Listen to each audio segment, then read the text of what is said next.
Okay, you all, welcome back. We are back one more time. The Doc J-Rock experience, little technical difficulty, but you would have never known that if I wouldn't have said anything, right? So anyways, we come back to you guys. I think we're on our fourth session for this podcast, and it's been a journey, man. It's been a trip, honestly. And I think back to when we first started talking about this, and when I say we, my wife and I talked about doing something like this for a long time. We weren't really sure what it would look like, what would it be. And when I say doing this, I'm talking about suicide prevention. Given that we had a experience with suicide loss, I don't know, I think 12 years ago, 11, 12 years ago now. And it's something that has sustained an impact on our family in positive and negative ways that I feel vulnerable in opening up to with others about this experience. And today, I'm extremely lucky because we have, for the first time, a guest on our show. Other than the initial kickoff event with Fran, and you all met our partner, Bree, over at Clarity Multimedia. But today I feel that we have an opportunity to really kind of grow the show in terms of bringing on individuals that have different sorts of circles of influence in their current life. And we had an opportunity, and we still do, to bring on other guest speakers, but the universe working the way that it does, and for me, more God working the way that he does, put some barriers in between me doing interviews with other folks in order for us to bring Shante on for our first guest, and it worked out. So with that, I have the opportunity to introduce Miss Shante Ortega. Miss Shante, and she's going to go ahead and give her own description of herself as she comes to you. But for me, I see her as a survivor, social media influencer, and the champ, right? We talked about this when she was going through high school, and the champ is here is a quote that Muhammad Ali used to say, or something he used to say when he would enter into places to intimidate folks. And I have to say my Hita Shante is the total opposite. She's a humble force, but very powerful. And I think that's something that is a little different than Muhammad Ali, who was very much out there and kind of in front of everything and very loud. She comes to things from a different sort of strength, but still as powerful. And I think one thing that I'm truly honored about, and I've said this before, just with this project, is us being able to work together, not only Shante and myself, but my wife Fran and I, and also our other kiddos. Dante's started to get involved. Devin, not so much yet, and then we have Brian, our Shantae's boyfriend, and someone that we really consider an important part of this experience as well, who actually will be interviewed here, I think, in a month or so. So with that said, I'm truly honored, and I want to give Shante an opportunity to introduce herself. I'm honored to be able to work in a way with my daughter, and as a parent, I think, maybe, I'm not sure, I can't speak for all parents, but sometimes we think about the possibility of maybe working with or doing some cool stuff with your kiddos in life, and I'm blessed that we're able to do that sooner than later. With that, I think we'll get into a lot more depth in terms of what we're here to discuss. But I want to introduce, first of all, Miss Shante, and let her take the microphone and let us hear a little bit about herself. Shante, tell us about you. Sounds good. Thank you for having me out here today. My name is Shante, and wow, feels good to be out here. It's my first podcast, and thank you. Thank you for having me on and a part of this. Excited to, connect with everyone and share a little bit more about myself. But yeah, I got asked to be a part of this project, about a month and a half back. May was Mental Health Awareness Month, and like my dad said, I got to be in on this with a family project to just be a voice for mental health awareness and suicide prevention. And, it's been about 11 and a half years since I lost my dad, but I feel like I finally gotten to a point where I want to use my voice and I want to share my story and I want to be vulnerable and yeah, just hope that my story can inspire or empower or just help someone out there. Yeah, wow, that's important. And you touched on something that we've really pronounced, I feel, as part of this project is vulnerability. Um, in full disclosure, I've been a social worker for many years and continue to do work in the community. And I didn't know at what point after this experience that we went through together as a family, at what point would I be ready to talk and tell the story and shed some tears, of course, right? And maybe even some laughs and all the emotions that are tied in with grief and loss, right? That I'm sure many of you can attest to. So today, just to kind of format our show, we really try to be as raw as we can. I want to mention that we do want to put out there that we have trigger warnings for folks. Just in the event that you feel triggered by any of the conversation or topics that we have today, please understand that there's crisis lines out there. 988 is the new mental health national crisis line that you can reach out to if any time during this podcast you're triggered or at any point following. And then also 911 is still the emergency number, right? In case you feel like you need emergency attention. So going along the theme that we've had, I think one thing that kind of Shante talked about, we have a few questions, guiding questions that I won't kind of stick question by question. That's not the way that we're doing our podcast, but it's more from you, Shaw. Just how do you experience life post suicidal loss, and what's that like for you? And part of our hope with this, as you know, Shante, but for our listeners out there, part of this is really trying to just let people know that some of what they may experience may not be exactly what you experience or what I experience, but it's an experience, right? And for that, we have to value the fact that each experience may be different. Each individual's journey of recovery may not look the same. Some of us take a more harmful approach to grief and loss in our recovery, meaning that we turn our grief inward, right? And we tend to do things that may not be so healthy for ourselves, like substance use, like maybe even thoughts of suicide and or other sorts of mental health challenges. But Shante, you touched on something that I think we want to highlight today is that vulnerability. So I'm going to kind of keep that in the background a little bit here. But one of the first things I wanted to ask you and just kind of check in with you on is tell me a little bit about you in terms of being raised. You were raised in Las Vegas, New Mexico, moved to Albuquerque in at a very young age. But along that way, not only with our family and obviously us having some impact in that, but obviously your dad's family too, right? And you had your dad for a period of time as well. So with that, what are some of those values maybe that you've brought forward with you that kind of help guide you, or um that maybe help you be who you are today, and that our audience can just get to know you a little bit so they understand where you're coming from? Mhm. Yes, yeah. So I'm from a small town, Las Vegas. I lived there till about 7. Super grateful I had the opportunity to move out to Albuquerque just because I feel it's bigger, more opportunity, more things going on than a small town.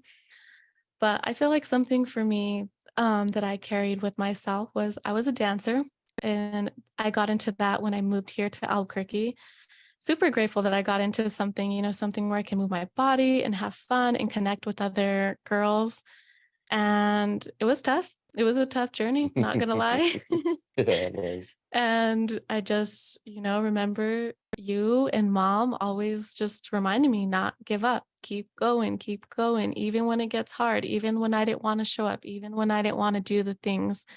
You guys definitely encouraged me, and I'm glad that I had that encouragement because that's something I've been able to carry with me in life is to not give up. Even when things get hard, I feel like I have that resiliency now and just like overcoming mindset that whatever life throws at me, I can take it on and I can get through Yeah, it. Mm. absolutely. That's extremely important. And I think too, like until you're in those positions, right, of life, at least for me, in terms of like those parenting or some of the things that your parents tell you when you're growing up that you maybe think to myself, oh my God, why are they on my case? Why are they always pushing me? And your mom obviously putting you in the gym in the garage, stretching you over and over again. And then you'd come out crying and Mhm. frustrated and not wanting to do it anymore. And then at the end of the season, when you're holding up the trophy and you're celebrating with your peers, to me, those were the moments as a parent that were kind of those like, okay, it paid off, right? Those were the instant gratifications. But what's even cooler to see for me, Shaw, is the fact that now with life's bigger challenges, right? With these, I don't want to say life and death, but life and death situations, right? Is where those sort of skills and that sort of perseverance and resilience kicks in. And as a parent, you start to see that playing out in real life, right? And for you, I'm sure as a young person, because I, of course, was a young person myself at one point, many years ago, obviously. But with that, you don't see those life lessons and values that our parents kind of are teaching us along the way until these kind of life experiences. So I'm glad you mentioned that, because it's important that our listeners also understand that when life's situations kick in, that we then figure out, are we really not coped, equipped with skills, coping strategies, resilience, healing, those sort of things. So tell us just a little bit about this experience for you as you got through high school and you were on top of the world, right? Celebrating state championships. And, I'm sure you can remember the day very vividly as I can when we were notified of your dad's passing. Um, and it seemed like that that whole experience that all of us as a family, I think, were feeling were really high levels, right? We were on top of the world, state championships, all these really cool things. And then we got hit with grief and loss. And tell me a little bit about what that did to you at that moment in terms of just kind of, impacting you in whatever way it did. Yes. I did want to mention too, I do remember mom always being on me and Mm. me just feeling some type of way, but it's better to have someone honest and not honest and not checking in and not encouraging us or supporting us. So thank you, mom. Right. But yeah, like you mentioned, I come from a very successful winning dance team and very honored to be a part of it. That's one of the reasons why I chose to go to Valley High School was because I wanted to pursue the dance team. It was something that we had to try out for each year, so it was always a Mm. nerve-wracking thing, but I made the team each year, all 4 years, and like he mentioned, I was a state champ all 3 years. We definitely probably should have taken it that 4th year, but Yes, you should have. that's all right. We know we won. Yeah. And yeah, I definitely, just being around the type of girls and the coaches that I had, I can see why they were very much on us because we were the best. Everyone knew us as just like the Vikets. Wow, so awesome. Like, maybe there was even a little bit of jealousy there. Just a bit. hmm But but yeah, it felt really good to just, be in that group and just to always have like that winning team, winning mindset. And I believe when I was a junior, so I was 16 when I actually had lost my dad. And it was a few days before Christmas. I remember that day so vividly. We were at Hobby Lobby shopping for some stuff for my brother, getting him a gift. And yeah, my grandma just calling my twin brother. And I just remember her like in a frantic and my brother just kind of like, what? Like, what's going on? Not really hearing her clearly, but I feel like, we gave it some time And then we had came back to it, gave her a call, and she pretty much just said he's gone. And that's kind of just when like, yeah, life really just kind of hit us. It was just like, whoa, like what? Like this really happened. But Yeah, absolutely. That's the rawness of this. Let me take a few. Good.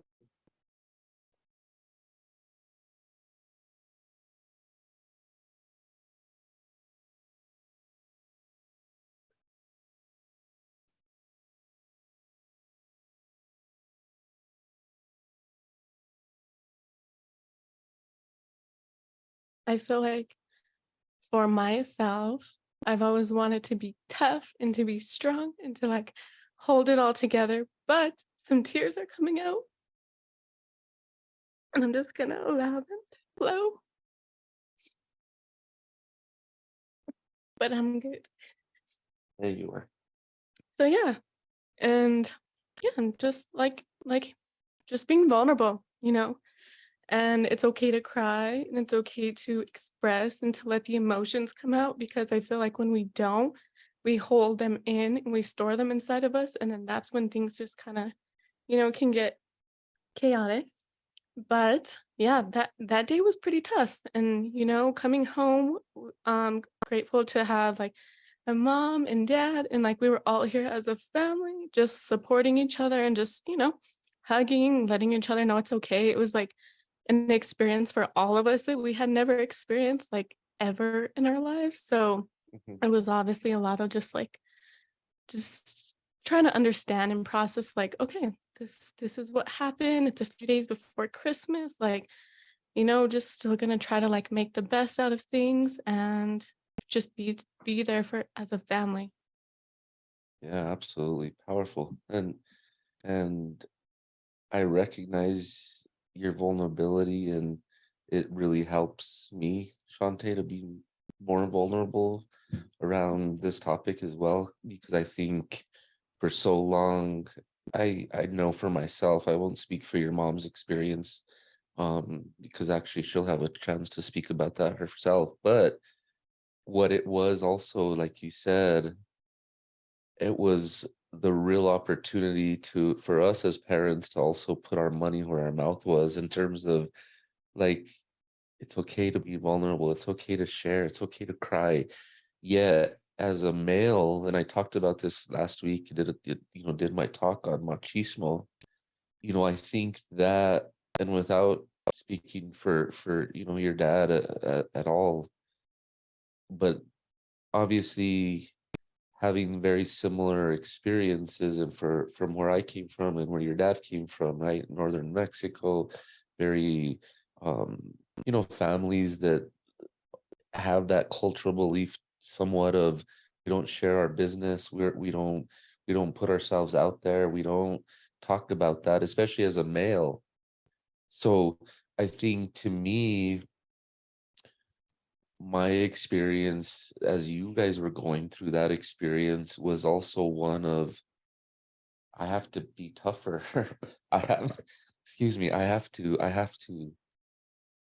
be more tough now, it seemed like to me. And I feel honestly like that's the mode that I was in for several years after that experience, to where I, even with you guys, like, maybe didn't feel like I could show vulnerability, even though I was teaching you to try to be vulnerable. Mhm. And I don't know if that makes sense at all, but as we're sitting here talking, that's kind of what's playing out in my mind a little bit, is just, it's easy for us to teach our kids to be vulnerable and to let it out and to share their feelings. Yet when we see our kids in a very difficult situation, we want to be strong for them. And maybe more of what they need is vulnerability. Maybe more of what they need is for us to say as parents, it's okay, you're vulnerable, I'm vulnerable. You're crying, I'm crying. It's okay to share that, right? And that experience again, I think, as you said, after that happened and we were together as a family, it then really put into piece or into I shouldn't say pieces, it really put into play kind of um how are we going to respond, right? And that to me was also one of the most vulnerable pieces that I was afraid of, was what's going to be the aftermath of this, because of the, the work that I do, and being a social worker. I've seen how this has impacted families before, right? Or other sorts of trauma. And I just, to a certain degree, held my breath and said, oh my gosh, how is this going to impact our kids? Right? Not knowing how it was going to impact you, how it was going to impact Dante, how it was going to impact Devin. And it impacted each of you differently, right? And that's Mhm. the beauty of it, but that's also some of the difficulty of it. Because your journey, Dante's journey, Devin's journey, I feel have all been different. Some have similar characteristics, more similar than others. Um, but you kind of touched on this, so if you can expand just a little bit, because like we've talked about, this sort of work and getting into prevention work, sharing your story doesn't happen to everybody, or people don't just sign up and say, when I grow up, I want to start to prevent suicide, right? We come to it by these journeys that we go through. So tell us a little bit more about that. What kind of got you motivated after this experience? And obviously 10, 11 years have passed, and then now here we are kind of doing this work. So what brought you, and what part of your journey brought you to kind of intersect with suicide and suicide loss? Yes, great question. I feel like going through this experience was a whole turning point in my life because, as a 16-year-old, it's hard to, process death, especially a death like that. And, I had a lot of questions, just, why did this have to happen? Why? Just why? And like I mentioned, I wanted to be tough and I wanted to hold things in. And I feel like for me back then, vulnerability wasn't a thing. I wanted to just kind of keep things in and I'm good, and not realizing that by storing things on the inside, eventually those would come out to the surface. So when I was 21, got my heart broken. I was in a relationship that kind of just beat me to the ground. I hit rock bottom. I hit a really, really dark point in my life where I started to have suicidal thoughts. I wanted to give up. I hated myself so much that I was self abusing myself. And life was just hard. It was dark. It was scary. And I felt alone. And it was a wild time of my life, I will say. But there's light at the end of the tunnel. And I feel like through that experience of getting my heart broken, a lot of emotions from the past resurfaced. So, the grief of losing my dad, and then on top of a heartbreak, it just felt overwhelming all at once. But like I mentioned, I feel like that was a turning point in my life. I had to go through those things to help me grow into the person that I am today. And I I learned a lot about myself through that, and to realize that I was the light. The light was within me this entire time. And as I got older and just, had gone through that experience, I realized that getting into therapy and talking to someone was very helpful for me. Instead of it being a friend or a family member, it felt good to talk to someone that I didn't know who, was just sharing their own insight and feedback. And that I really appreciated. And not only that, I started to make some lifestyle changes in my life at that time. I started to learn about food, how it could be healing for the body and how it can nourish and make me feel good. Because even um, during this time when I had got my heart broken, I was not nourishing my body. I was, barely even eating at sometimes. And the moment that I started to learn how foods can help me just like feel better and feel good, then things started to change for me and started to introduce better water into my life, clean living water.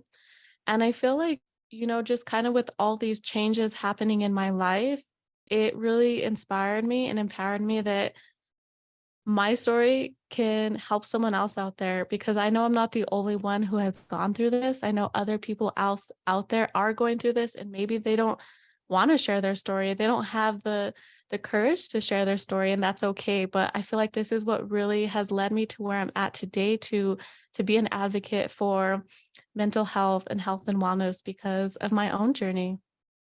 Yeah, absolutely. That's powerful. Those are the most, I think, to me, in my experience, not only personally but professionally too, is those are the most compelling advocates that are out there, right? Those that have come from their own experiences, but also have figured out kind of their healing recipe, right? And you touched on that, a couple of points that I think are extremely important for our audience and those that are listening is you talked about kind of that vulnerability and now just mentioned kind of that self-abuse, right? Of what that the toll that grief and loss took on you. Many times we don't realize as human beings that when we don't understand or have the words or the coping strategies, pro-social activities to help us work through that grief and loss, we tend to beat ourselves up, right? Or we tend to turn inward and start to even question ourselves. And to me, I think that's an important piece, Shaw, that you mentioned to share with our audience, is that you could come from the top levels of performance and success in life, right? In your activities and Vikets and shout out Valley Heads. Sorry, I got to shout out to the Valley Heads out there, right? But we can get to the highest points of our life at that moment, and then something like this can kind of take us to the bottom of maybe our life, where from being the champ is here to feeling like I don't want to be here. And that's a very powerful kind of experience that you go through many levels of self-abuse, like you mentioned, not eating, not eating healthy, eating junk food.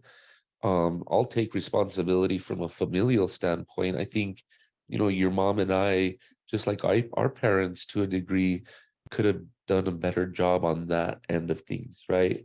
Um, but I think that with that, even though your mom and I didn't necessarily have the best kind of experience, and don't get me wrong, folks, we ate healthy and beans, tortillas, all the healthy norteño foods, but sometimes those are the foods that aren't the best for us, especially as we get into adulthood and into our elder ages, right? So figuring out ways, even though we went through those experiences, I think we always try to tell our kids eat healthier, do better, do those sort of things that we didn't do. But it's easier said than done. So with that, you also then mentioned this next step, which is extremely important, is asking for help and seeking help. And that can be a process that some people take 5 years, 10 years, 15 years, a lifetime before they'll ask for help. And when we say help, folks, for those of you out there that are thinking of asking or reaching out, not only to us, but to 988 or to 911 or to New Mexico Crisis and Access Line, just know that it takes one call. It takes one step of putting yourself out there. And as Shante mentioned, part of what I've also experienced in my own therapy, because therapists need therapy, right? And we need therapists. And when I did that for myself, I also started to see that it was really good to have someone that didn't know me, right? That just could listen and could give me some very neutral recommendations, or not even give me any recommendation, just listen. I think that was part of the most powerful part of this that I experienced. So, looking at this, I want to make sure I touch a little bit more on the last two ends of our questions that I shared with you, Shaw. And one is you started to go down that road a little bit, but tell me more on this water that you're involved in, and a little bit more about how you've also manifested this grief and loss into not only healthy eating, but healthy practices, right? In terms of meditation, in terms of paying more attention to what you're eating and putting in your body, because we know, and I hope some of you don't know out there, and if you don't, maybe that's something we need to provide more information on, is that if we're not eating healthy and we're not consuming, and consuming not only means eating and drinking, but it means the images, what we're listening to, what we're watching on TV, what we're reading in books, what we're reading on magazine, all the, man, thousands of images that we see on social media on our phones every single day. What are you feeding your body and your mind in order to heal? So I want to hear a little bit more about that, please, Shaw. Because I know Mhm. that's a powerful journey that you're on and that you're sharing with others. And it's beautiful because you're spreading, to me, you're spreading love and healing through a natural resource, right? Which has a whole other, we could spend a whole other podcast on that itself, which we probably will in the future. But Mhm. talk to me about that, because I know that brings a smile to your face. Yes, absolutely. And I did want to mention that talking to someone and taking that step was very hard. I was probably resistant for about a year. And I know that I had kept getting encouraged to do it. And it was just something that I kept resisting because I'm like, no, I can do it. I can do it. But I think if I could give any encouragement out there, I feel like once we let that guard down and just allow ourselves and be open to the opportunities of help, a lot of growth can take place. But yeah, like you mentioned, this living water, it's called Kangen water, came into my life about 5 years ago, and it's changed my entire life. And it taught me a lot about myself because, as many of you know or may not know, we're mostly composed of water. We're over 70%. So when I had the opportunity to learn about putting clean, better water into my body, it kind of just blew my mind because I never grew up really questioning water or just knowing that there was a difference. I was told to drink a lot of it. Obviously, I was a dancer and we were always told to hydrate. So I knew the importance of it. I just didn't know the difference until I got educated. And I learned about our water being contaminated, full of chemicals, additives, different things like that. So when I started to drink this water, you know, it did something for me mentally. And I feel like it brought me the clarity that I needed because when our body is dehydrated and our brain, like I mentioned earlier, we're over 70% water, it can make a huge difference. So I noticed a difference with this water when I started to drink it. And I feel like that's what I needed. It gave me the connection to my mind, body, and soul that I had, probably been seeking. So Yeah. this water was definitely like an answered prayer that I had been calling in for my life. And it just so happened to show up, and at the right timing of my life. And not only that, it brought me my boyfriend, Brian. So we actually just hit 5 years at the end of last month. And kind of crazy how the universe works. Like when it brings something into your life, it also brings something else. And shout out to Brian because he's been with me through a lot through these past 5 years. I don't want to sit here and say that, I'm healed, I'm fully recovered, like I'm perfect. But I definitely went through a lot of, healing and growing too within that relationship. But he played a huge role in my life and he also inspired me to, just show up in my light and share my passion with others in the world because we need it. And this opportunity with the water has truly given me the opportunity to be a voice and to advocate for health and wellness because as I know now, taking care of my mind and my body and my soul is important. And like you had mentioned, it's not just about the food we're eating or the water we're drinking, it's also what we're consuming, what we're thinking about, what we're listening to, what we're watching. And yeah, this opportunity, it brought me closer to a community, which I feel like is really important because we need people. Even if we're an introvert or we want to keep to ourselves, we need people to just grow and to learn and to just be there for each other, to support each other like in any way that we can. And this opportunity just, really excited me because I do want to help others. And that has been something in my nature since I've been born is a natural giver and healer of just wanting to help others in any way that I can. And no better way than with water. It's something that most of us drink, yet don't know the difference. But it is a passion of mine to get the word out about this water and, spread the message on it because we do deserve to put clean, better water into our body. Yeah, Mhm. absolutely. Yeah. Definitely. I think something that you mentioned, Shaw, about water and intake and consumption, right, is we have choices, folks, and I don't think that many of us think about that often, given that for the most part, if you were born in this country in the United States, we take a lot of things for granted, right? That what we're consuming by our government is healthy for us. What we're consuming by these large corporations that all they care about is the money that we're consuming, and we're taking their word that they're healthy. But when you do a little bit of research and you start to pay attention, right? Especially when you start to pay attention to when you're in the middle of grieving or a loss and you feel down, and we become very susceptible to things that are going to compound us not feeling good. It's kind of the old adage or the old concept of misery loves company kind of thing. I Mm. think we attract and we draw towards us when we're grieving. We draw that towards us, right? Whatever we're going through, if we exude, as you know, Miss Shante is talking about today, I think this healing piece of things, and you put out there a different sort of energy. um and it's not easy, let me just say that it's not like it's overnight. This process for this young lady, we have to understand, folks, I mean, this has been since 2011, 2012, and here we are 2023.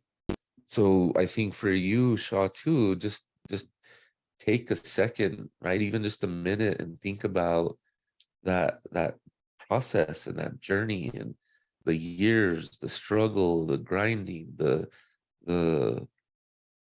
like you said, the not giving up part, man. Mhm. Like, sometimes we have to stop in this world, in this life that we're in, and give ourselves just a little bit of credit, because that credit will then help us to say, okay, I got myself, right? And when we know we have ourselves, folks, that takes you to a whole other level of accomplishment, takes you to a whole other level of completion. And I'm not saying that I got myself is a thing that is to discount all that Shante has talked about also, because I'm going to talk about that a little bit. But it means that to a certain degree, we also have to have enough love for ourselves to say, okay, I got me. I'm going to do this. I'm going to push through. It's going to be tough. I'm going to fall. I'm going to struggle. I'm going to succeed. Then I'm going to probably fall again and struggle again. But I'm going to get back up. And along that journey, along this 10-year period, 5 years ago, as you mentioned, you met Mr. Brian, right? And as a father, as you all know, um I was pretty protective, I think, of Shaw growing up, and I think just like any father, I would think, and um but when Brian came into this journey with us, of course, just like with any other sort of relationship, especially because I knew what Shante had just experienced through her previous relationship, and having seen her get to a point where we were sitting in the parking lot at her brother's apartment, and I can still remember that day vividly. I'm not sure if maybe if Shaw can, but she she talked about that. She talked about not wanting to be here anymore, and not wanting to do this anymore, and wanting to give up. And like, for the first time, I kind of realized that you can have all the success in the world, right? And all the good stuff.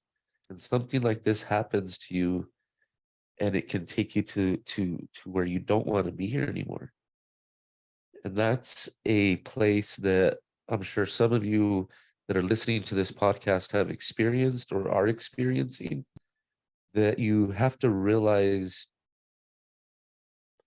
that there's something better, but you have to love yourself enough to give yourself that chance, right? And I think to me, that's what I've kind of gathered from what you've said today, Shaw. But going back to what you mentioned, Mr. Brian coming into the picture, I was a protective dad, just like anything, even with the experience you had just gone through. Um, Wanting to wring someone's neck, and unfortunately for Brian, he came into the picture, and I probably was still a little guarded, and but behavior to me is usually 95% of what I put into building trust with someone and learning to love somebody and being able to accept a young man into our family after what we had just gone through, and then more specifically after what Shante had just gone through. And when I say behavior, it's consistency in what he shows and how he shows up, and then he shows up for you, and he shows up for us. And that's not common in today's world so often that I see with young men and young people. And Brian's going to tell his story to you all. That's pretty unique for a young man who has also gone through some experiences that he'll share with us. That in some ways, like I mentioned to Shante, I think brought these two young people together, right? And these are, to me, not just because Shante is my daughter and Brian is her boyfriend, and maybe soon to be or one day be husband, and whatever that looks like for them. But with that potential, to me, these are the young people in our communities, in our state, that we also have to look towards to take us into the future, right? And when I see behaviors that not only yourself, but Brian are displaying in terms of showing up, in terms of trying to do things differently, right? And I'm not saying that we're perfect. I'm not saying that you're perfect, Brian's perfect. None of us are. But I'm saying that when we come to these experiences and we have an opportunity to do good or to do bad, we choose good, right? And when I say good, that can mean a million different things. What we're talking about today, good in loving ourselves, loving each other, putting love out into whatever we do, showing up, being consistent, being available for people, right, that need you, for your family, for others. Those of you, and that's one thing that I want to mention, and I'm glad Shante brought this up, because I think even now, through this journey that she's on with prevention and social media influencing and stuff, you and Brian are supporting each other in different ways, right? And um, that's something really cool to see. And for your mom and I, it's something as parents that, at least I'll speak for myself again, your mom will come on and share her story and thoughts, but those are the things that we dream about when you guys are growing up as young kiddos, right? As, man, we just hope that they meet somebody that can show up for them, that can love them, that can prioritize them, and you prioritize him, right? It's not just a one-way street. But with that said, it's also looking around you, folks, and seeing who are the people that show up in your life. Who are the people that are going to be committed to you, no matter what that looks like. If it looks sloppy and it looks messy and it looks vulnerable and all those things, that's part of being a friend, right? That's part of being a significant other, a partner. And as you guys show up for each other, it also teaches me how I can be a better husband and show up for my wife too. And I think at the end of the day, that's what hopefully this podcast is about in general, not only suicide prevention, but as healing, as family, as love, how do we continue to heal and connect and support each other. So Brian, Mr. Brian, we'll hear your story in a few weeks, but thank you for being there for my Hita and for my daughter. I mean, for um I was gonna say my son, but for Dante too, because you're there for Dante too. And I'm sure maybe for Devin in whatever ways. But also for my wife, there to help Fran as well. So takes us to a couple of ending questions that I want to get to, Shaw, before we have to leave, and I give you a few more minutes to kind of share whatever ending messages you want our audience to take away. But what are just a couple of things that you would kind of want to leave our audience, what from today and what you shared, because it's an hour 50 minutes goes by pretty quick. But in everything that you've shared, which is very powerful, and of course I don't think we have enough time for 60 minutes, so definitely want to bring you back and ask you some more, and talk a little bit more about this stuff. But what are maybe two or three takeaways that you would want audience members to really hear from today's podcast and be able to say, okay, I can do that. I think I can work on that today and try to improve on that. What are you thinking? Yeah. And something I did want to touch on Yeah, that go you ahead. had mentioned Definitely. was, being mindful of who we're surrounding ourselves with. Because I Yes. remember at that time, when I did get my heart broken, I was hanging out with a group of friends who like to go out all the time and party and drink. And cool, we're young, live it up. But I noticed that the drinking and going out lifestyle really wasn't for me. I experienced that for a time of my life and come to realize that it wasn't for me. And when I did open up to that group of friends, that wasn't the life that, I didn't want to drink, and I had, started to eat better and drink better water. I lost friends, and it's just kind of crazy how that happens. But Yeah. yeah, really lean on those people who are real, who want to support you and be there for you, and just kind of love you unconditionally for the person that you're growing into and the changes that you're going through. But yeah, some takeaways that I do want to leave you guys with today. And, thank you again for having me out here. It's been such a great time. And like you mentioned, I feel like we both can keep talking. Oh yeah.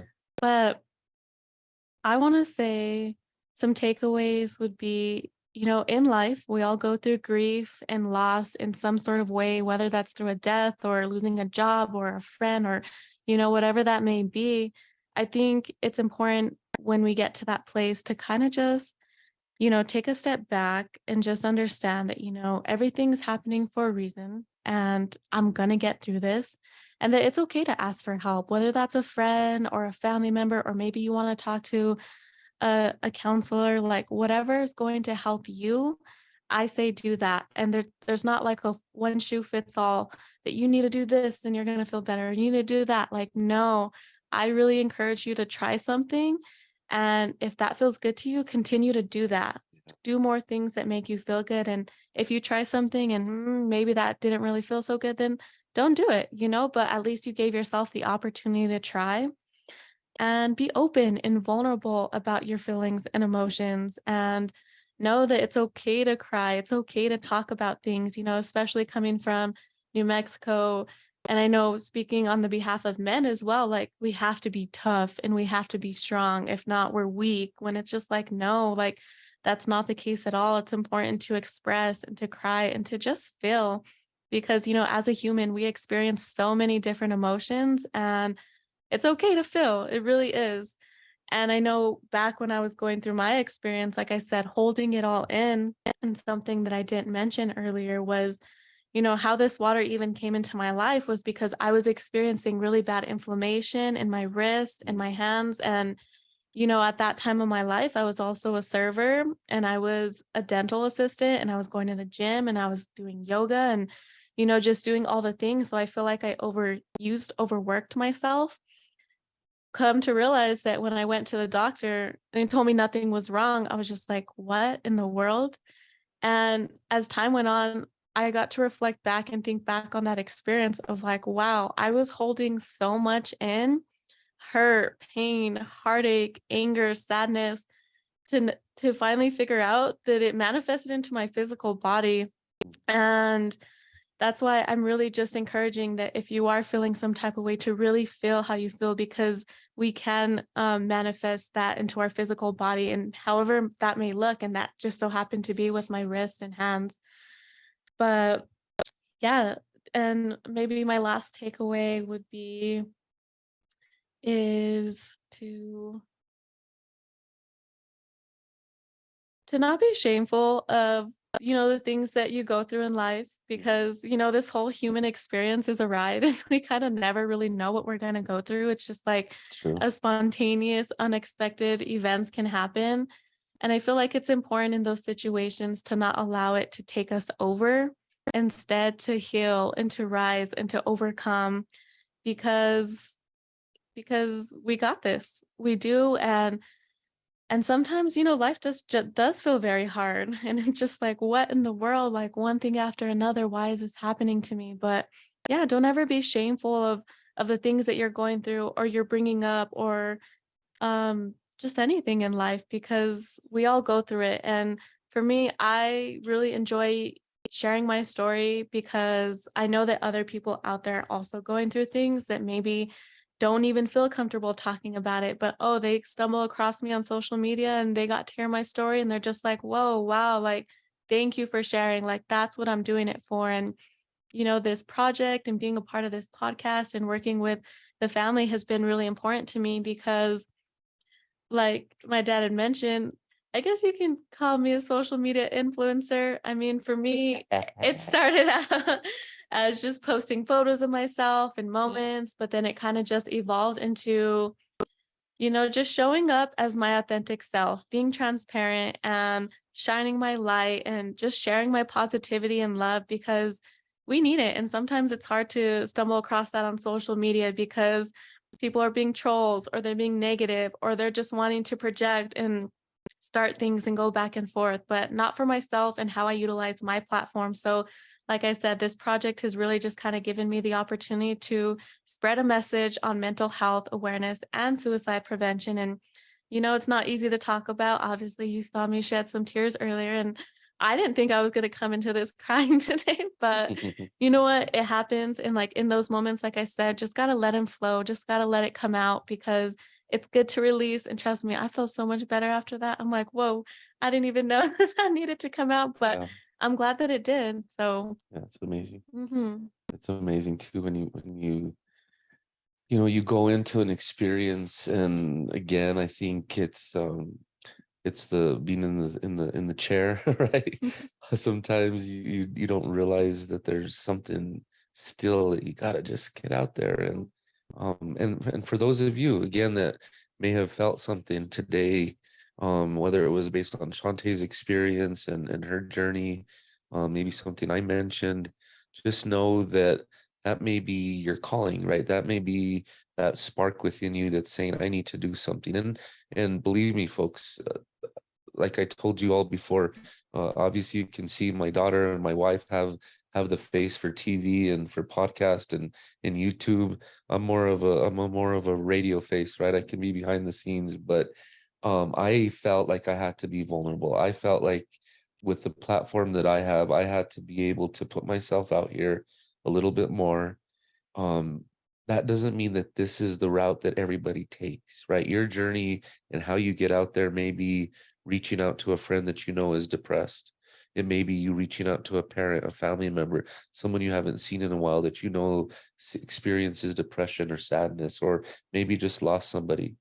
I was just talking with a friend, and someone that's doing some work for me up in our land, and he mentioned losing his cousin and losing a friend of his the last few weeks to suicide, and one to fentanyl. And all of us are dealing with something in New Mexico. Unfortunately, because our statistics are as high as they are with regard to suicide and unfortunately substance use, substance misuse, take care of yourself, people. Don't continue down that road of drug use or depression when you know that there's something better and there's help out there for you. And we're telling you right now, there's help. You just got to reach out. You got to get courageous. You got to take that first step and ask for it. And it may not fit the first time. It may not work the first time, may not work the second time. But each time you reduce your anxiety and you get more courage, and that third or fourth time it may take hold, or you may connect with somebody that you just feel that is able to help you shine a light on something that maybe was dark for you for a while. And that may be just a friend, right? Or someone to support you. I'm gonna end with a couple of pieces here, Shaw, but I'm gonna ask you for one more piece of information, and this is, what do you want to challenge our listeners to do around stopping suicide in New Mexico before we leave for today? And then I'm also gonna ask you to shout out a small business. So if you want to shout out your own business, that's great. If you want to shout out a peer small business that you are working with, that's great as well. And then lastly, for right now, but I'll ask Shante, and it's going to be completely up to her if she wants to dedicate this podcast in memory of anybody. We are trying to be in this podcast work, we're trying to be, how can I say this? Aware of privacy, aware of people's, um, making, we don't want to make people feel uncomfortable, but at the same time, I firmly believe, and obviously I think you can hear from Ms. Shante and her cultural values and her approaches to things, that speaking about things also creates healing, and it puts people's names out there in the universe to also let them know that are in another world, whatever you believe, spiritually, religiously, but you know, believing that the more that we speak about those that have passed, maybe from suicide, and suicide having this kind of darkness or shame attached to it, that maybe by voicing their names and recognizing people, that we also let them rest in peace as well, right? That they're feeling as though people are still speaking about me, and they're not speaking about me in a way that is condemning what I did, but maybe allowing what I did to help them heal and to get better too. Mhm. Right. So with that, I want to end our story today, or our podcast today, by just reminding you all, as Miss Shante mentioned, there's going to be troubles, there's going to be bumps, there's going to be these experiences in life that we don't necessarily know how we're going to get through. But if you have the ability to reach out to people around you, even if you've been fracturing relationships because you're dealing with substance abuse addiction right now, or alcoholism, or you're dealing with grief and loss, and you've alienated a lot of people, it's never too late to make amends, right? And to take that first step. People may not respond immediately if you reach out and say, sorry, I messed up, I was grieving, I've gone through some stuff, I want to make things better. It may not happen right away, but just give yourself that sort of relief as well. If you're someone who is dealing with addiction, and through that addiction, you've also fractured relationships with parents, with siblings, with partners, try to make amends, man. Life is too short to not heal and to not get better.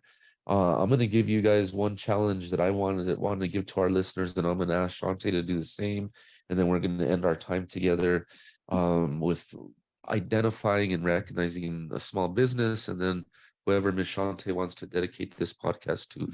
So for you all, I would challenge you to reach out for help. That's the message of today's podcast. Reach out for help. I'm going to give you 3 different resources. One is 988, the mental health national crisis line that will connect you. If you call from New Mexico, it'll connect you to a local crisis counselor. Those calls right now are being taken by New Mexico Crisis and Access Line. So call them. You can speak to a counselor. You can text message, and they will also set you up with an appointment. The second is New Mexico Crisis and Access Line. So if you don't feel like you want to go through the national hotline, you can always reach out to them as well.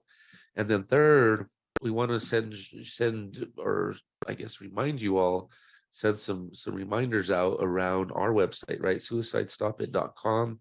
Shante, I'm hopeful will share also her socials with you guys so you guys can check out her messages. And of course, you'll see Brian on there also connected and tagged. And, this young man is also sharing some good messaging. And again, I give both of these folks credit for being vulnerable and for putting themselves out there. So, Shante, what do you have as far as a challenge for our listeners before we end our time today?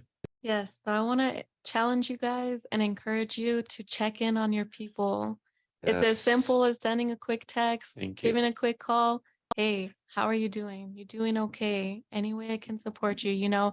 The little things really do go a long way. And I know I had that from my family. And sometimes it felt a little annoying for my mom because it almost made me feel like I wasn't okay. But I'm really grateful looking back because I'm like, yes, like it's great to just have someone continuing to check on up on you just to make sure that you're okay, and I really appreciated that. Yes, absolutely. And that checking on your people, right?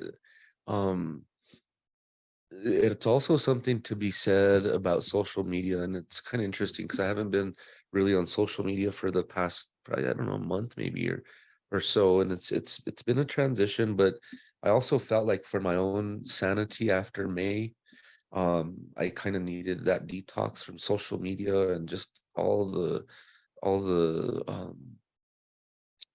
honestly, all the programming that we were doing through May, it kind of took a toll on me at the end. And so I've been off of social media, but for those of you that are on social media as well, right? Social media is one of the main forms of communication nowadays, separate from text messaging or even phone calls, right?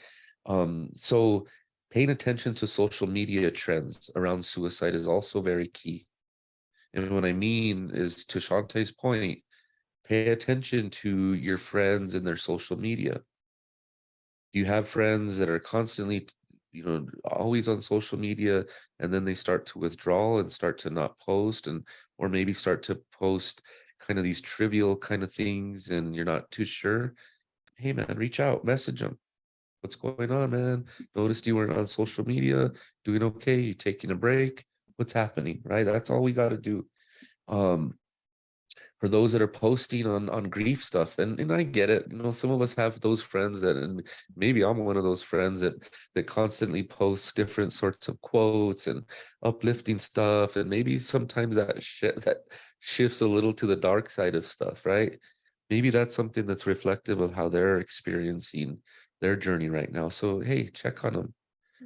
What could they say? No, sorry dude, that was just a post. It wasn't nothing to do with me. I was just wanting to post it, right? If you reach out with someone's messaging and you're off, that's okay.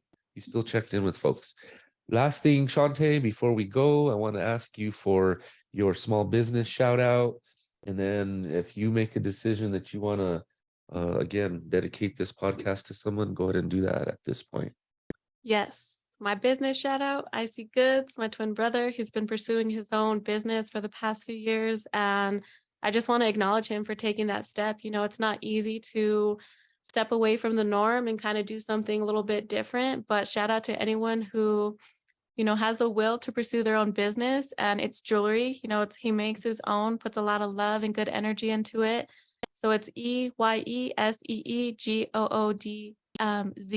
So Icy Goods, check him out.